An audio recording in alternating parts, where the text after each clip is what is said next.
Welcome to Puck Off A Podcast, where Tim and Larry take to the ice to hash out the hottest topics in the NHL and beyond. Get ready for some slapshot opinions and maybe a few offside calls along the way. Here are your hosts, Tim and Larry.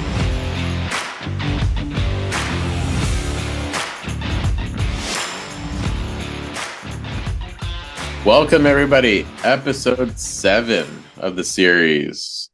We are Larry and Tim, and we're here to talk hockey again. We're about 5 games into the season now at the time of this recording.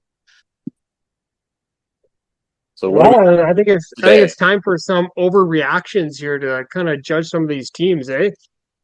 Yeah, we'll pick apart each other's teams. How's PD doing to start the season there? Easy on PD, buddy. PD will be just fine. He got an assist there last night.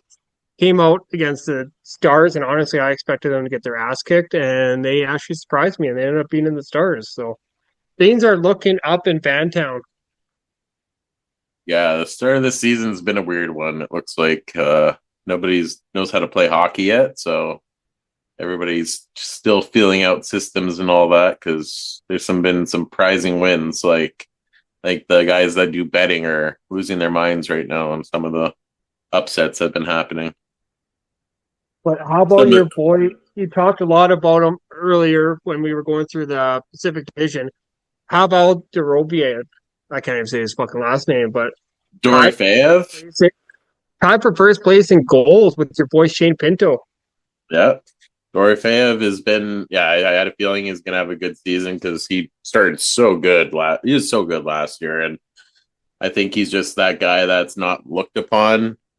You got your top shutdown unit. You're not shutting down Dorofeyev. You're shutting down Eichel. You're shutting down Stone. You're shutting down Marner. Well, you don't really need to shut down Marner right now. He's doing pretty much nothing.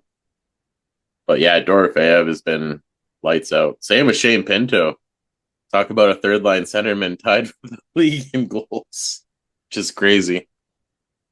But when the puck's going in for you, that's what happens. Just hot start.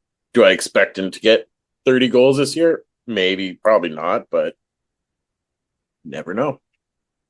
Yeah, like Vegas, like you said, Marner's doing absolute shit, and maybe they overpaid him. Who knows? Guess we'll find out at the end of the season. Your boy Pablo, like he's lighting it up right now, and he looks good. He's scoring every game, and yeah, Orfeev has been very good. Seth Jarvis too. He's off to a hot start in Carolina, the only undefeated team in regulation so far and overtime. So the only one that haven't lost a game.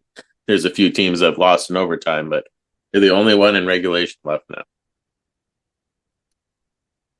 But who would have guessed, like after we're 2 weeks in here, that the goal scoring leaders were going to be the two guys from Ottawa and Vegas, not named Tkachuk or Eichel or Marner? How the season starts, you just never know. It's just a weird one. So like looking at the standings and how everything started, so most teams 4 or 5 games in. Panthers are at 6. Rangers are at 6, but everybody 4 and 5 pretty much. In the East, Montreal on top with Carolina. Like expected Carolina there, but not Montreal. 4-1 to start. Cole Caulfield, he's on some kind of crack right now. Oh my god, I love Cole Caulfield. He looks so fucking good. Yeah, his overtime goal the other night there. I can't believe he scored from that ridiculous angle. If you haven't seen it, pop onto our Facebook page. It's shared there and take a look at it. Crazy goal and that he scored. I can't right from the goal line, just sniped it. Here's a stat that we did not fucking predict. Boston Bruins, one of the most higher scoring teams right now in the East. Mm-hmm. Goals for 18 goals. That actually, outside of 3 teams in the West, are better than. Wow. Their goal differential is in the positive, but Swayman's been actually pretty decent to start the season. I think that's helped them.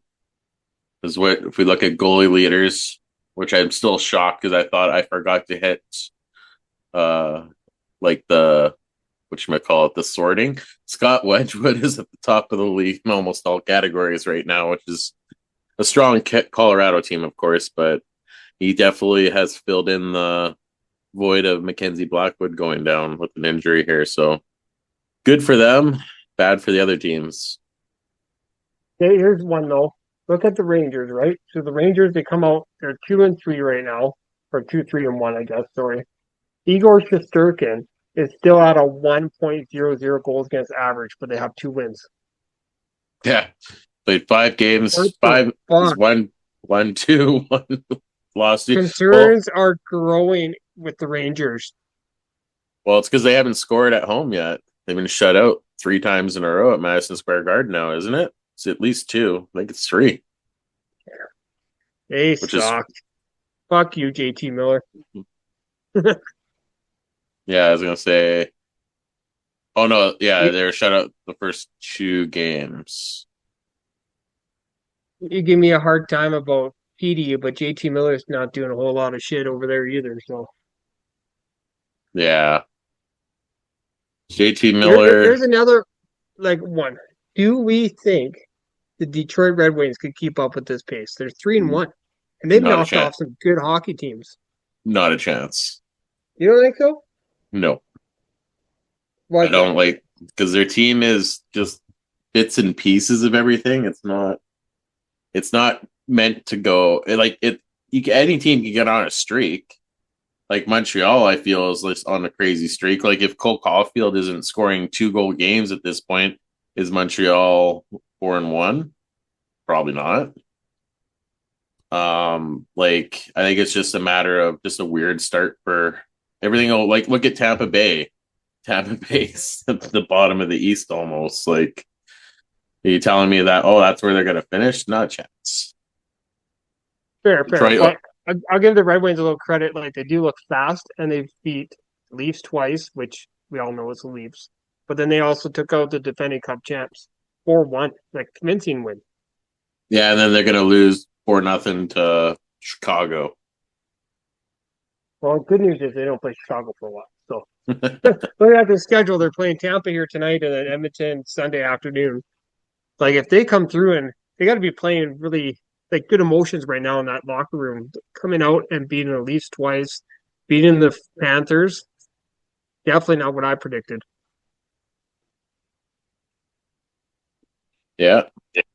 A minor league trade just went down actually right now as we're recording this. Minnesota Wild have acquired forward Oscar Olofsson from the San Jose Sharks in exchange for defenseman Kyle Masters. Just a minor league deal. Oh. Trade breaking. Look at that. We got sound effects and everything today. But the didn't hear trade any- more sounds like this. What sound effects? You didn't hear my sound effects? No, it's broken again. For fuck's sakes. Really? As I a was so excited for that. reoccurring on every episode, Tim has been 7 episodes in. He's still trying to get his sound effects to work. It's actually quite funny. We're gonna start It was betting fucking odds just on. working. We're gonna start a bet on Bet365. How many episodes? Oh, Is that it? There Yeah, we go. Trade breaker. And then this is the other sound effect. Yeah. Yeah, Carter Hart was signed to only a PTO and lost in Vegas there. Well, But, a little bit of a disclaimer almost, saying that what they believe in and all that kind of jazz. I think they're just watching the press, see what they say. They don't want anything bad happening. But did you see Carter Hart like in his interview?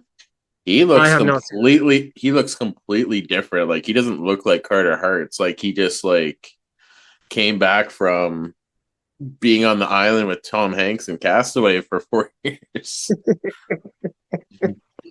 I'm just like, that's not Carter Hart, is it? Yeah, he looks completely different. Fuck. No, I'll have to look that up and see. Yeah, he's got like scruffy hair going. He just looks completely different. I'm just like, I couldn't tell you if you didn't put the name at the bottom of the screen, I wouldn't have believed it was Carter Hart. Yeah. We So should let's probably go through our Canadian teams here a little bit, though, eh? yeah, let's start. We'll do alphabetical, make life easy. So we'll start with Oh C shit, for I don't know my Calgary. alphabet. Calgary. What did we say about Calgary? My boys came out and destroyed them game one, which made me feel pretty good. Um, Calgary is kind of what we expected, right? 1-4. Yeah, Like they're not really knocking doors off of anybody or anything like that, but yeah, kind of what we yeah, expected. yeah. Calgary, not much of a threat to start the season. Um, I just love to look at their skaters, what they're doing so far. There's a lot of minuses. You don't take too much into the plus minuses, but when you see -6, 5 games in, you see lots of -3s and 5s. So you can just tell that they're not scoring that many goals, and a lot of goals are going in. So things aren't going right, obviously, for them. Nazem Kadri hasn't scored yet, but he's got 3 points in 5 games, but he hasn't got his first goal of the year. Um, what about goaltending? I've heard lots Well, on Dustin Devin Wall. Cooley's doing all right, but like how many games has he played? That I'm not sure. He's got one Uh, game, so he one game lost. he He gave lost, up, but he did have a decent night. They gave yeah, up he had 2 goals on 31 shots. 2.0, 4 goals against, average 935. Dustin Wolf off to a shaky start, but he's had no team support watching some of those games. I've caught glimpses, so it's not pretty. He's doing everything he can. But Yeah, like he's got Dustin the Wolf only is a Calgary poor win guy. so far. Yeah, and they got a bunch of young kids still playing there too, right? With the rookies. I can't say his freaking last name, Prake or whatever his last name, and Honsick. They're still there with the team. Um, yeah, unfortunately, Calgary, there's just not much to really say about them. Coronado, as we expected, is the one leading the way with the points. Yes, technically he's tied with Kadri, but it's really Coronado driving the play, I believe, there. So No point per game players right now, so it's kind of slim pickings to score goals right now. What do they have? They have 9 goals to start the season in 5 games. So that they're averaging not even 2 goals a game. So that's not a good start. Need some more no. scoring. So who doesn't? Who's the most like Uyghur's got a point? Connor Zary. Yeah, there's not a lot of scoring, so it's kind of right where you have it. So fortunately, Calgary is pretty much right where they are. So nothing really special there. They kind of started as expected, but maybe we'll see we'll keep the eye out on Rasmus Anderson here because as the season goes along, he's going to be a big trade chip where they're going to get some futures back for him if they decide to trade him, which is most expected here by the deadline. They might do one of those like before Christmas trades and maximize the most out of it, especially a team that gets injury problems. So keep an eye out. He might be gone here early on. Let's go on to the Edmonton Oilers. Oilers. Where do we even begin with the Oilers? So 4 games in, they're 2-1-1. Goals for or 10, goals against 9. Um, let's pull up some of their stats here and take a gander at them. Yeah, yeah. Connor McDavid's 5 assists. He doesn't have a goal yet, but Leon Draisaitl's been scoring. The points are coming for the top 3. The new just got a couple goals in the season, so they're all the top guys are scoring at a game point per game pace, a little bit less than what they're usually at. They're going to have 100 points, but they always start slow. So Oilers are known to start slow.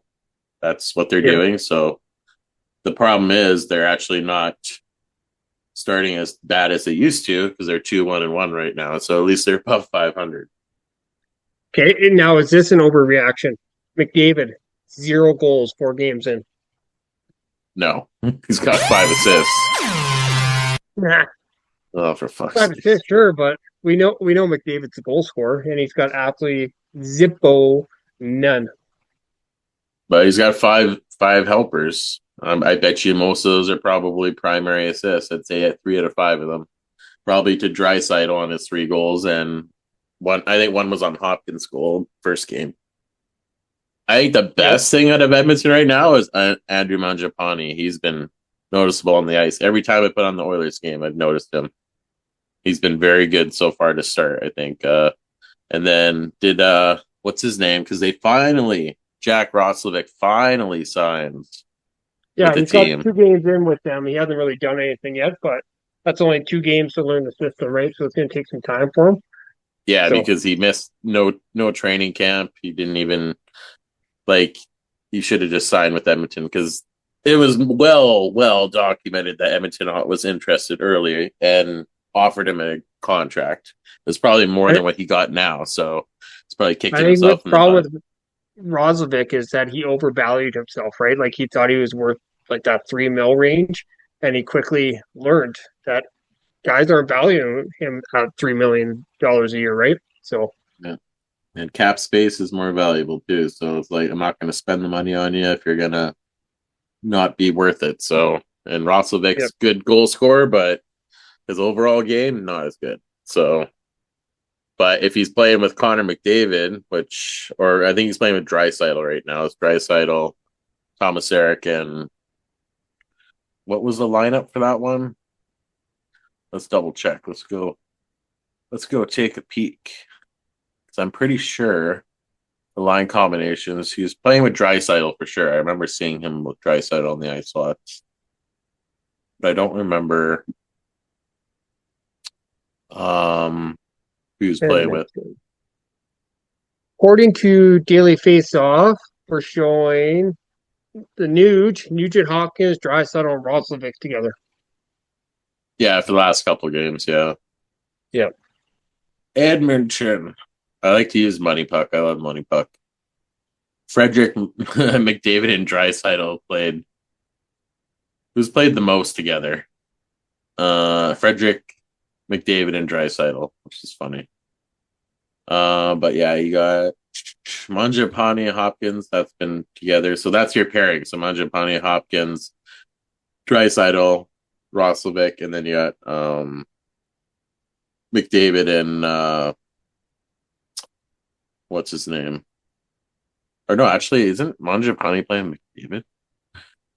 I'm looking at this. It's all confusing because all the numbers. McDavid's all over the place. So he just plays on whatever And he line. had 0 goals. 0 goals. Damn. Okay. 0 goals. If you want to bet on him not scoring again next game, then go for it because I think you'd be a fool. You know he's going to get 100+ points this year, so he's going to score. It's coming. He's just getting all his assists early. When does he play Vancouver next? Fuck off. When does he play Ottawa next? He loves scoring against Ottawa. So hey, we already played Edmonton, and we were a part of its 0 goal streak. yeah. But did you win that game? In all seriousness, Edmonton's looking good. What do you say otherwise about them? They're looking good. They're kind of what we expected. Yeah, maybe they're only 2-1-1, but as we mentioned earlier, it's early in the year, right? Yeah, Edmonton's always gotten off to a slow start every single year. That's their MO. And then they just tear it up the second half. So them being over 500 is a pretty good start, I think, right now for them. Yep. So they're you can't make the playoffs in the first or before Thanksgiving, American Thanksgiving, but you can definitely be out of it. So as long as you can stay around that 500 mark, you're in it. What we should bring up, though, before we move on, is the goaltending situation in Edmonton. Just because obviously we've talked a lot about. No, we don't talk about. We don't. Oh, you just jinxed it, man. We don't talk about it. If we don't talk about it, then it doesn't exist because Jeff Skinner's doing good right now. And if you're talking about it, it's all going to be a bonfire. Well, he's going to fuck it up sooner or later. He's got a shutout already in 3 games. 921 save percentage, 1.97 GA. Like, definitely looks good. We'll see how long that lasts because it's well documented, right? That he is inconsistent. But when he's on, he's on. The problem is he's off more than he's on. Yeah, the weird part is for the first time, goaltending is not an issue right now, other than that first game with the weird bounce, but for Skinner. But goaltending is not an issue right now for Edmonton. So yeah, we're just not going to talk about it because we talk about it, it's going to go bad. Everything's good. Picker's been good. He played really good his first game. Yep. Yeah, and Stuart Skinner is doing good. So we're just gonna move on. We'll come back to that and we'll see at the end of October what it's at. But otherwise, yeah. Anything else for Edmonton? I think the only note is like a deep dive here. Connor McDavid does lead the league in high speed skating burst. So he definitely his skating is unreal, right? Like it's been well documented how well he skates, and when you watch the game, he just takes it over that way. But stats do show that he's leading the league in high speed skating bursts right now. So Yeah, it's Connor McDavid is one of the fastest. He's not maybe the fastest in the league. There are some fast guys that don't get the attention, but for high danger, I think he's the fastest player that can make plays at full speed.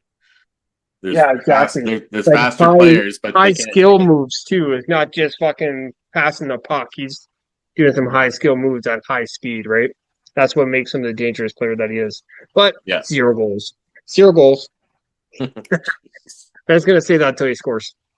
You just wait. It's Connor. Just because of this, he's going to listen to this podcast somehow, and then he's just going to rip the Canucks apart. Yeah, with our fucking large amount of viewers and listeners we have right now, he'll definitely see about our podcast.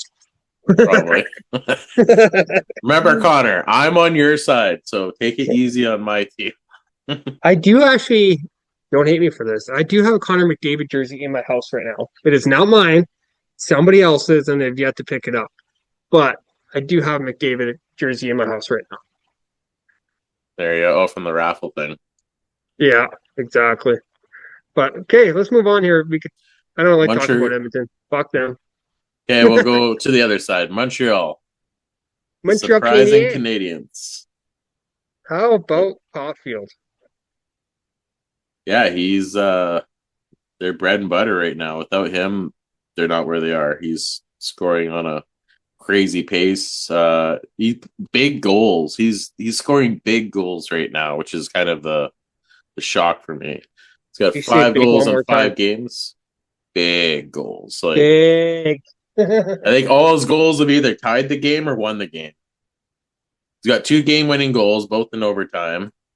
He's tied the game, I think, twice at least. So I don't know about the 5th goal. I can't tell you off the top of my head, but he's on the highlight reel every time.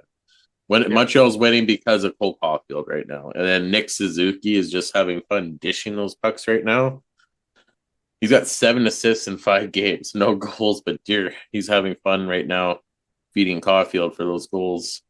Brendan Gallagher, 4 assists in 5 games. He's on the 3rd line, so he's got good production going for a guy that hasn't been known to score lately as much. He's kind of dipped in his offensive totals, but he's off to a good start. Line A being on the 4th line now. Yeah, he got demoted to the 4th line. Yeah, he's probably not happy about that, but you earn your ice time, and that's what he's earned. He hasn't done much. And Mr. Montembeault, he's our potential starter or whatever backup maybe for Team Canada, but he's not off to the best start so far. So he started 3 games and their backup started 2, but Montembeault's not up to the best start, but obviously they're number 1 still. Yep. What's the other game? Other goalie? Jacob Dobbs or Dobes. Dobie. We're gonna call him Dobie from fucking whatever movie that is. It's Dobbs. Yeah, I think that's what it was. Dobie. Yeah. He's got 1.46 right now. Like, looks strong. Both games he's been solid. So yeah, I've seen the highlights. He's been pretty big. So yeah, Montreal the top of the Atlantic right now, like 8 points, but I don't think that's gonna last. Toronto, Detroit. Give them some credit. They're on a 4-game winning streak right now. Okay. Oh, I'm giving them the credit right now, but we'll see. Yeah, we'll see what happens down the line because I don't think they're going to keep it up. But like I said, if Cole Caulfield is not scoring right now, they're 0-5 right now. He's tying the games and winning the games for them for now, and he can't keep that pace up of scoring those big goals. It's got to come from other guys too, and we'll see. Kirby Doc, I think he got demoted to the third line, so that didn't last long. It's like, we got our second line centerman back. He looks good. And he's on the third line now. And he might be on the fourth. Yeah, well, Jake Evans should pass him, right? So It's the, what's his name? Give me 1 second. Starts with a K. Kapanen's the one that's already passed him right now, right? But I wouldn't be surprised if Jake Evans passed him too, right? Yeah, I saw the second. What's his name? New Hook, Oliver Kapanen, Kapanen. and Demidov, yep. And Yeah, Kapanen had a really nice goal. Yeah, he's Oliver Kapanen is now the second line centerman on that team. Kirby Doc went down to the third line. It looks like Kirby Doc is still playing on the power play as of the last update on Daily Faceoff. So yeah. And then you got Josh Anderson and Patrick Laine on your fourth line, which is not a bad fourth line if you have to think about it. So, and they're winning right now, but yeah, I expect to see a little bit of regression here, but we'll see. You never know. Some teams it just clicks and they go on a run, but I don't feel like that's going to be the case for Montreal. They're going to come back to earth here. Who's next? Anything else on Montreal? Nothing else on Montreal. Okay, who's after M? Oh, that's right. I don't know my alphabet. It's the Ottawa Senators. Ugh, just kidding. Pretty much at this point, their game this year. Lost 8-4 to fucking Buffalo, man. What the hell happened? Damn! Do you want to know what's happened? It's the fucking penalty kill. Travis Green has this diamond penalty kill that he wants, and I don't know why. It's just killing them. When you have the diamond, so you have the guy at the point, the guy in front of the net, and you got the two guys on the sides to make the diamond. But the teams are just like, okay, we'll just pass it down low, and then we have all in the to the left and the right of the trapezoid in that area below the circle.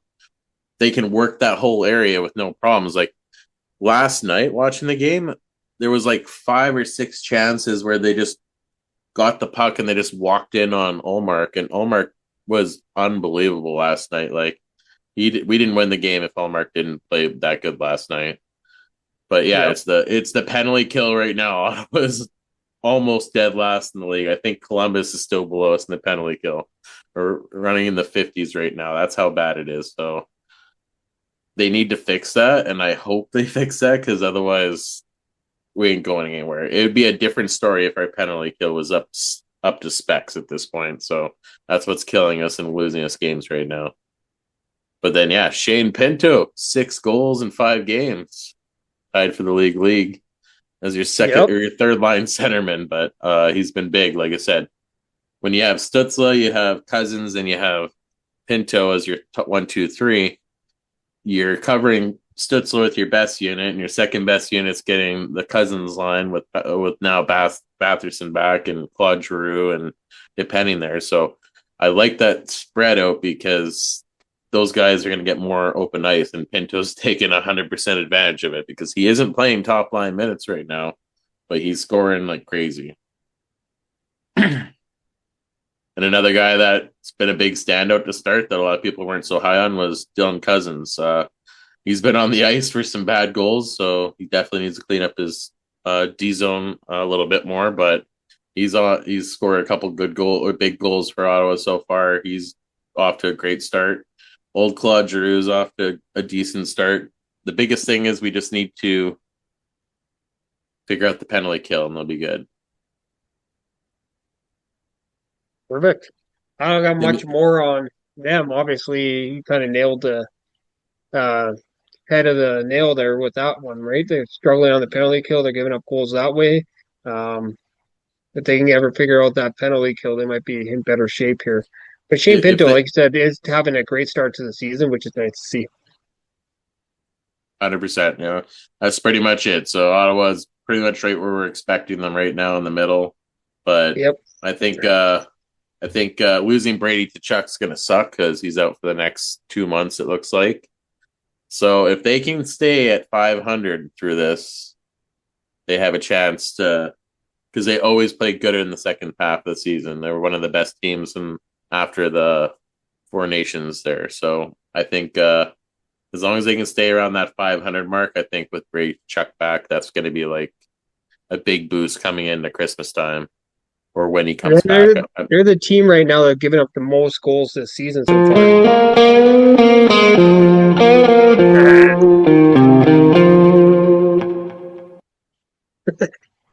I love my sound effects. What were you saying? Ottawa's given up 25 goals this Yeah. season, which is the most goals given up by any team at this point. The 100%. next closest is 20 goals, which is LA Kings, which is also kind of shocking.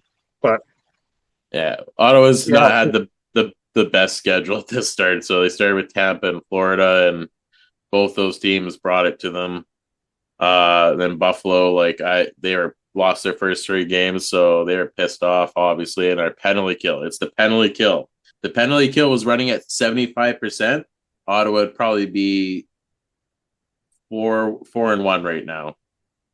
It's literally what's killing us right now. So that's what they got to figure out, and then you'll see things get better. We can all hope for their sake. Yeah. Let's go see. I just want to see here quickly if their penalty kill, they're second last. The only team worse is Columbus right now.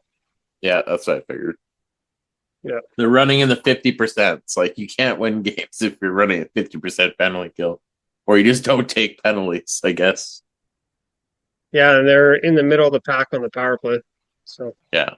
So basically, yes, my team has been dog shit to start, but if they can figure out the penalty kill, boom, they're gonna go way up in the standings. So get rid of the fucking diamond format, go back to a passive box, and I think that's gonna help the goaltenders more, help their stats, and it's gonna help be able to support more because I get why the diamond's nice. I get that it stops those in-slot bumper position chances. You have more coverage, but then you leave right on the goal line wide open. And how many cross-crease passes I've seen this season is crazy. Nobody's covering them. It's just like, okay, I'll just walk in and pass it across the crease. Yep. There's no traffic in there. I get where the diamond is nice, but it doesn't work, especially at the beginning of the season. The diamond works for like a Edmonton Oilers team that likes to play in the top there, play in the slot, and get that pass over to McDavid. That's where the diamond's more. You need to have a penalty kill that's more fluid. It needs to be aggressive, and I think a passive box is better at this point. And that's what I want to see. Let's go. Let's talk about those Maple Leafs. The Maple Leafs. Yeah, we're going to go to Toronto. Let's go to T-Dot. We're not talking about the Blue Jays right now, although they are doing absolutely fucking amazing. Won again last night. Series is 2-2 going into tonight. So, baby, I could feel it. World Series coming. But let's talk about the Leafs. The Leafs 3-2 to start the year. They are. They're pretty much right where they're expected at this point. I think the biggest surprise has been power play. Power play, but William Nylander, he's actually off to a pretty hot start. He had 9 points in 5 games. Okay, yeah. So he's definitely, obviously the power play has something to do with that, but well, there's power play looking at a whole fucking 10%. Like, Jesus, boys. Yeah. Like, what is going on there? When you got guys like Nyes, Matthews, Cowan, Tavares, Nylander, et cetera, 10%. What the fuck? Yeah, I don't know. But yeah, if you're getting it done 5-on-5, then I guess you don't really need the power play. That is true. Maybe it's because there's delayed penalties coming up and they're scoring before the penalty's called. Maybe that's why. I don't know. But yeah, 100%. Yeah, 3-2. They're off to about the start where you expect them at this point. Lots of goals against, so they're only a +3. So they scored lots of goals, but yeah, giving up 16. I think a lot of that though is Hayden Primo, that start he had, right? Like he gave up 4 goals that game. And like Stolarz, he's been strong in net. That's a .907 save percentage, 2.52 GA. 2 goals against, but across 4 games. Like, nothing wrong with that. Gives you a chance to win every night. And he's had some amazing saves throughout the games, too. Yeah, Stolar's has been pretty big. I think the biggest one when he lost his helmet and he literally had to make a left pad kick save without his helmet. The rest right there didn't blow it. I was kind of shocked by that. But yeah, it was a never seen a goalie make a pad save or whatever like that after his helmet went off that long. Usually it's blown dead pretty fast. You thinking any of the linesmen or refs can blow it down if they see the goalie helmet come off, and nobody's seen it for like 5 seconds before. Yeah, and he just kept going like nothing changed, right? Yeah. But it's Toronto. They're off to a good start here. Yeah, Primo I think is kind of funny how they picked him up from Montreal. So I expect him to obviously not get many games because Stolar's their number one. But if Stolar's goes down, then oh god, Toronto's in trouble. Did they get rid of Reimer? I never looked to see what happened with that PTO. Reimer, yeah, he was released from the PTO. Yeah, too bad. And I then Walls, love Dave Reimer. I would have loved to see him go. But yeah. Yeah, and Wall's on a leave of absence. You don't know how long that's going to be, so Yep. we'll have to see what happens there. But yeah, Toronto off to a good start.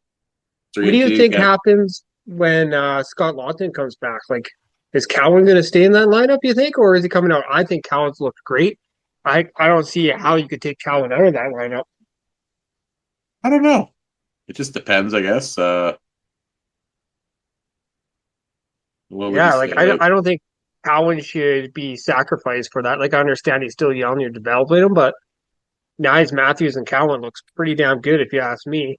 And the team's winning. They're playing fine. Yeah, the power play's a little rough right now, but maybe if Scott Laughton can help with that, who knows? But to me, I don't think Cowan's the guy that comes out for that. I don't know who it is, but I don't think it should be Cowan. Do you know who has the only power play goal this season for Toronto? Take a guess.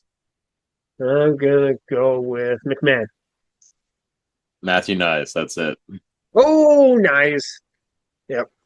That's it. Nobody else has got one. He's got the only power play goal for the year.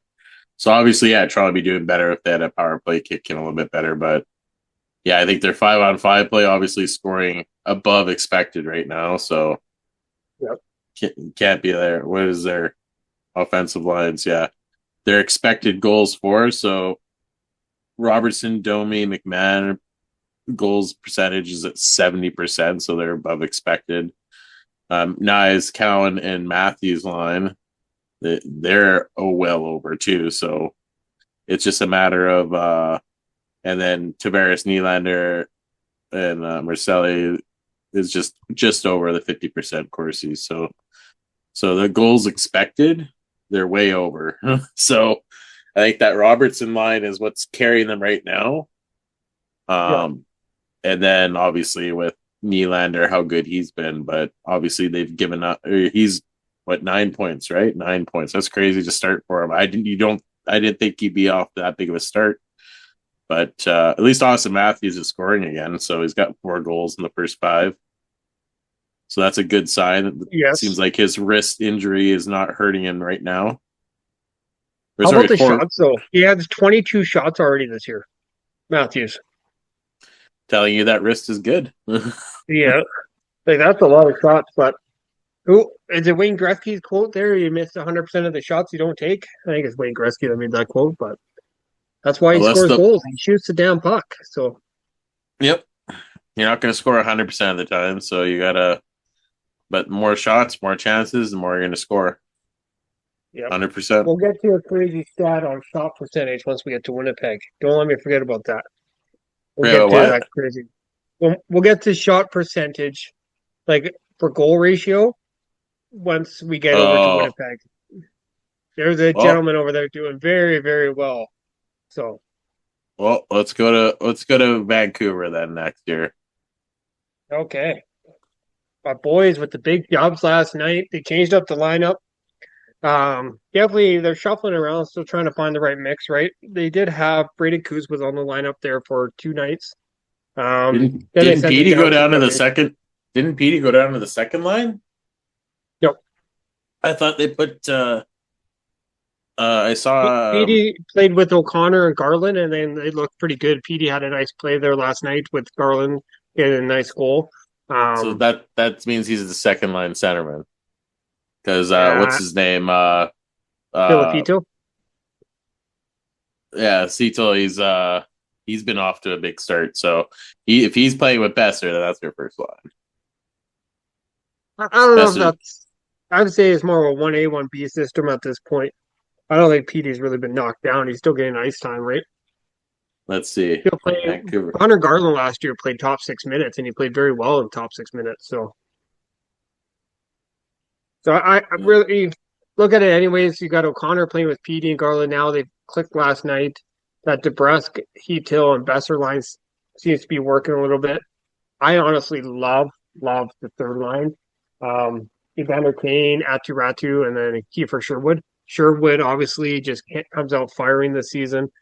Something I don't know, like when Canucks grabbed him from Nashville a couple years ago, there was something that he brought to this team that the team was missing. A lot of energy. He can shoot the puck, give him the ice time, and he lights it up. He's playing really good hockey. So, Demko will probably take a rest tonight with Lankinen coming in to play to the Blackhawks. Just because Demko played last night, Demko has been great to start though. Yep. I was actually singing his praises against Edmonton. So I was like, I watched that game fully almost, and Demko against Edmonton was the only reason why they won that game because, or sorry, they didn't win the game. The only way they stayed in that game because Demko was, I think he had like 3 save of the year candidates in that one period alone. And that's what Demko does when he's on fire, right? Like there's a reason why like the rumor came out that US has invited him now to camp, I guess, for the Olympics. So just recently that came out that now all of a sudden they call it Demko. Well, fuck yeah, Demko's one of the best goalies when he's healthy. Yeah, he's been really good. He's definitely. I'm not sure what his save percentage is, but I think it's like 920. Where is he? Yeah, 929 save percentage, and that's across 3 games. Nothing wrong with that. No, he's been solid 100%. He's already seen 85 shots in 3 games, so that's kind of concerning. So that's almost 30 shots a game. So that's got to come down a little bit. But then also you look at Kevin Lankinen, he saw 35 shots in his one start too. So Vancouver's got to tighten up the defense a little bit there. Can't allow that many shots. Like 2 years ago when they played Edmonton in the West semifinals, it's the same thing. Vancouver can't get shots on net, and they just take tons of shots. But somehow they stay in the games. If only we could change that narrative to, hey, we're going to outshoot you now. Finally, we'll be winning a lot more games. I don't understand what it is. Like I think they got players that can play hockey, just they don't ever seem to get lots of shots on net. Yeah, the average shots against that you're seeing is 30.5. We're 6th in the league for most shots against per game. The leader is San Jose at 39.3. Jeez. Poor goalies there. Nedeljkovic. Yeah, and then your top shooters right now are shots per game. We look at Carolina, obviously Minnesota, 100%. They've been shooting the puck lots. And a kind of a surprise one here is the Columbus Blue Jackets over 30 shots a game. So I was kind of shocked to see them higher in there. They play more of a defensive system, but maybe they're letting the reins loose a little bit more and making the game try to get more goals this year because they scored pretty good with their lines, last year, but I think they're playing more of an offensive style because they want to make playoffs this year. Yep.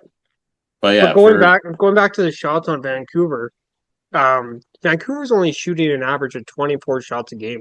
That's 26 out of 32 teams.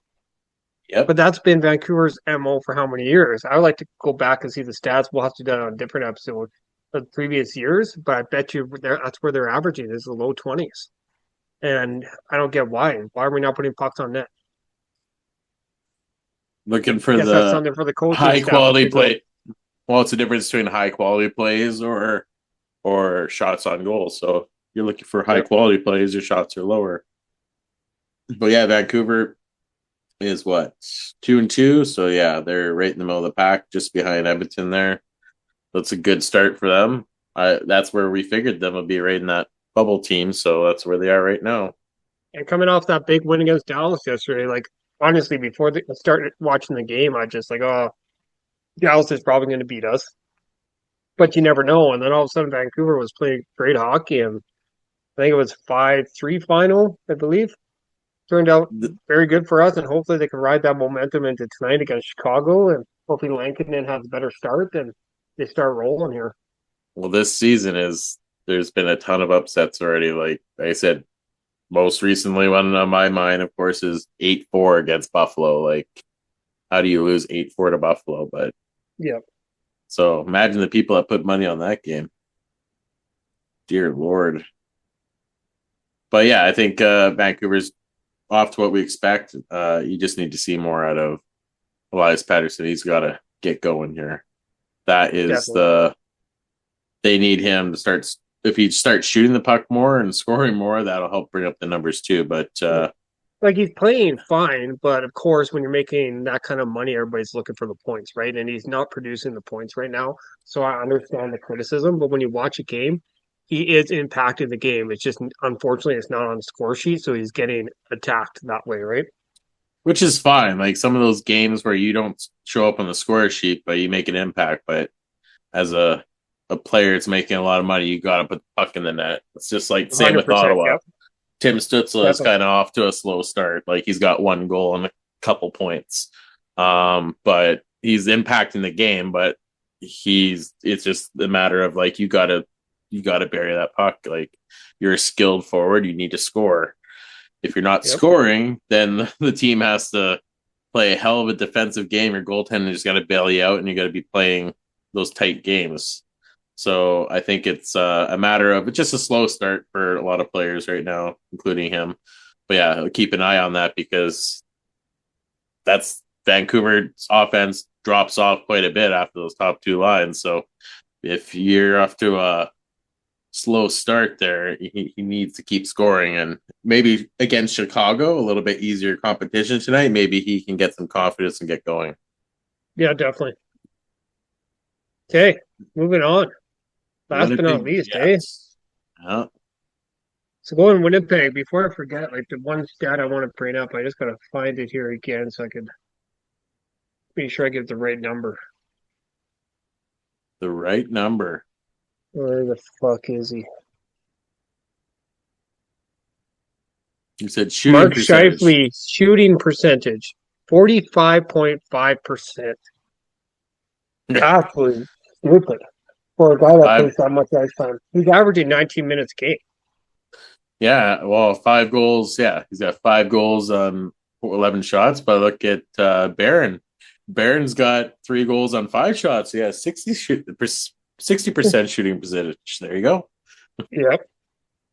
Well, if you start looking like that way too, though, Logan Stanley's also at 50%. I think the more surprising thing is Logan Stanley's played 4 games. Well, I think it's because they don't have much of a fucking choice. Yeah, they're just, I don't know. It's Logan Stanley just seems to be hated by a lot of people right now. So I hear all about Logan Stanley and big tower on the ice can't do anything and all this, but he's off to a good start. So I'm giving him credit. He hasn't hurt the team. He's contributed right now, so maybe he'll get off his back for a little bit. He's playing penalty kill time too, right? So yeah, Kyle Connor and Mark Scheifele, they are probably the hottest duo right now. Even hotter than McDavid and Draisaitl in the start of the season. Like, damn. Yep. Talk about Winnipeg riding a 3-game winning streak right now, and it's on the back of, like you say, of Connor and Scheifele. Just absolutely unreal so far to start the year. It's fun watching the Jets games right now. Well, I can see Kyle Connor start because he just cashed in with a big contract to start. So he's like, hell yeah, let's go. But yeah, Winnipeg right where we expected them. Colorado first in the division, and then Winnipeg right behind them, and Dallas. So the top 3 are right there So it looks like here in the Central, things are kind of tying out as expected, pretty much, except for the most shocking one. I think was Minnesota being only 2-2 to start, but a good, what did I say? Oh yeah, Minnesota. Philip Gustafson. I can't believe how bad he's been to start. Yeah, he's been Yeah. struggling, eh? Yeah, so I expect that to kind of turn around, hopefully there. But yeah, Winnipeg off to a great start. Can't be sad about that. Everybody's contributing. Everything's kind of going what they need to do right now. They just got to keep on going. What do you make of Taves and his return? I think he's looked solid personally. So I've watched a few games. Taves has been good on the ice. I think he's still feeling out the chemistry because I think he's playing a system that he's not used to ever playing before, and that's more of a he likes to play behind the net, and Winnipeg likes to play in front above the goal line. So I think Taves is more comfortable playing behind the net, playing that tight checking game. So I think he's just trying to get used to it, get the feel of it still. But yeah, I don't think he's got. I think he's got no points. I don't think he's got any points yet. He's got one. Oh, he got an assist. Okay. Yeah. Yeah. So I don't think he's not hurting the team right now, which is good. But yeah, a little bit of a slow start for him. But again, he hasn't played hockey in 2 years, so kind of expected. But Look at his face-off percentage too. Like he's winning face-offs just like the old Jonathan Taves did, right? 65% on the face-offs. yeah, no, That's part of the reason why they brought him in too, right? Like win those big key defensive draws. yeah, Make sure that puck gets out of the zone right away. Limit always those one of scoring the chances. 100%. He's creating things on the ice, and he's always been good at faceoffs. And Yep. speaking of faceoffs, I forgot about that. That's the one bright side about my team right now. We're leading the league by like over 10%, 65% in the draws, and the next closest team's at like 54 or something. Talk about face-off team, but it doesn't help when Yep. your penalty kill sucks. Oh, it drives Yeah, me so nuts. look, like deep dive into Taves' face-off. Like, where are we? Defensive zone draws. He's at 70%. Like, just unreal. Yeah, those are the key That's the face-offs that's the he's difference getting. makers, right? Like, you're winning your defensive zone face-offs, and he's taken 24 of them already. The only guy, well, Barron's taken 23 with 39%, but I'm really like hone in on that Taves. 24 defensive zone face-offs. He's won 70.8% of them. And then Yep, neutral zone ones, he's winning 76.5. So he's doing his job. That's why he was brought in here. He's brought in here for obviously for leadership and those big draws that they're going to need to win. 100%. Not that I'm not going to like now play Shifley here because Shifley is no slouch in the face-off circle either, right? Like he's at 47%. Obviously not earth-shattering numbers, but definitely No, nothing to be ashamed of. 100%. Yeah, I think it's Winnipeg's just doing what they did last year to start off, which is good. They're just playing it right, playing the game right. They're controlling the game, and they can score. And they've shown that all last year, and they're showing it again. Like doesn't matter if it's Connor, Shifley, Velarde, like Niederreiter and Nemestikov connected for a nice goal there last night. I think it was last night. It was a beautiful cross crease right over from Niederreiter and Nemestikov for a goal there. So that line's always clicked. Niederreiter and Nemestikov have good chemistry. Taves is still finding his way because he's played with pretty much IFLO, but he's had Chipperkoff, he's had Pearson, and then obviously Connor, Shifley, and Velarde haven't been touched yet. They're staying the same. Yeah. But I love that Niederreiter, Nemestikov, Nyquist line. It's really good. I think that's going to be a big time. It's kind of their second line right now at this point. With the ice time, they're playing more than Taves right now. Taves has kind of moved down to that third line centerman now, or with Iafallo and whoever on his wing. But yeah, Niederreiter and Nemestikov, big fans of them. They've been journeyman NHL players, and they found their home here in Winnipeg, and it's paying off for them. Cheap contracts, good value. Definitely. Just quickly seeing what else we can find here. So shorthanded time on ice. Actually, this number kind of shocks me. Like Taves is not super high up there, I don't think. He's 15th on shorthanded time on ice per game. So not as high as I thought he would be, but Yeah, not at this point, but again, he's it's early yet. He's still getting his game back too, right? And really, if you think about it, look at the penalties. He's the lead in the team with the most penalties right now. So most of the time they're shorthanded, it's because of him. So he can't really get out of the penalty kill when he's one in the box. yeah, it's again, he's got to get used to that high pace again, and he got injured just Yep. before the start there, so that kind of didn't help him either. But when I watched Definitely. him live in the preseason game, he definitely has some game there. He just got to get going here. I'm not worried about Jonathan Toews. I think he'll catch fire here soon enough. I'm sure. Yeah. I think that pretty much covers it for today. Yep. I think that's pretty much everything. We go through all the Canadian teams. Well, thanks everybody for listening, and we will get this posted obviously right away, and Yep. then we'll be back here probably in a couple days to record again and see how the weekend goes. And obviously cheer on all of our Canadian teams, and obviously we're still cheering on the Blue Jays as well as they keep going. And hopefully next time that you hear from us, they'll be playing in the World Series. So Hopefully, I think they battled back from being down 2-0-2, so you can't keep that momentum going for them now because it's best of 7, right, in the LCS. Yep, So, exactly. So they got to win. This is the Seattle big tonight, game. and then they'll play Seattle tonight in Seattle. If they get this big win, I'll feel a lot more comfortable watching the game on Sunday, and hopefully in Toronto they can finish it off and go back to their first World Series in a very, very long time. Yeah. Well, since the last time they won it, right? Yep. Yeah. All right. All Thanks, right. guys. Have a great Thank one. you.